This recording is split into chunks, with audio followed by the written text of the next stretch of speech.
रवि एक छोटे से गांव में रहता था। एक रात गांव के पास के जंगल में किसी ने अजीब सी चीखें सुनी। पहले तो लोग डर गए, लेकिन अगले दिन सब भूल गए। लेकिन रवि को यह बात परेशान कर रही थी। उसने ठान लिया कि वो ये पता लगाएगा कि वो आवाज़ किसकी थी। अगले दिन रवि ने अपने दोस्त सतीश के साथ जंगल की ओर निकल पड़ा।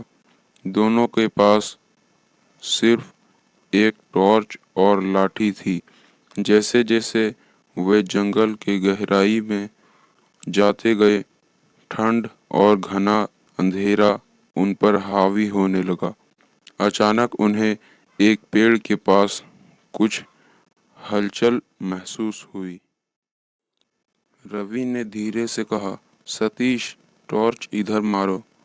टॉर्च की रोशनी में उन्होंने देखा कि पेड़ के नीचे कुछ छाया सी हिल रही थी। जब वे पास गए तो उन्होंने देखा कि वो एक बूढ़ा आदमी था। उसके कपड़े फटे हुए थे और चेहरा बुरी तरह से घायल था। बूढ़ा आदमी धीरे धीरे बड़बड़ा रहा था, भागो, वो आ रहा है, वो आ रहा है। रवि ने घबराकर पूछा, कौन आ रहा है?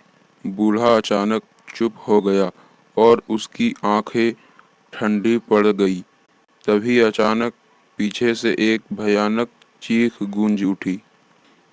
जंगल में गूंजती उस भयानक चीख से रवि और सतीश के शरीर से सिहरन दौड़ गई। दोनों घबराकर इधर-उधर देखने लगे, लेकिन अंधेरे में कुछ साफ दिखाई नहीं दे रहा था। सतीश ने कांपती आवाज में कहा, हमें यहाँ से निकलना चाहिए, ये जगह ठीक नहीं।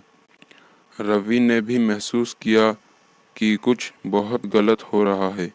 दोनों ने वापस गांव की तरफ भागने का फैसला किया। जैसे ही वे तेजी से भागने लगे, उन्हें पीछे से किसी के पैरों की आवाज़ सुनाई देने लगी। आवाज़ें तेज होती जा रही थी, जैसे कोई उनका पीछा कर रहा है। सतीश ने घबराकर पलटकर देखा और उसकी आंखें डर से फैल गई। पीछे से एक सफ़ेद कपड़े में लिपटी परछाई उनकी तरफ तेजी से आ रही थी। उसका चेहरा धुंधला था, लेकिन उसकी आंखों से आग जैसी लाल रोशनी। रवि ने सतीश का हाथ पकड़ा और दोनों बिना एक शब्द बोले गांव की ओर भागे। जब वे गांव पहुंचे तो दोनों बुरी तरह हाफ रहे थे और पसीने में लथपथ थे। गांव के लोगों ने उन्हें देखा तो समझ गए कि कुछ बहुत भयानक हुआ था।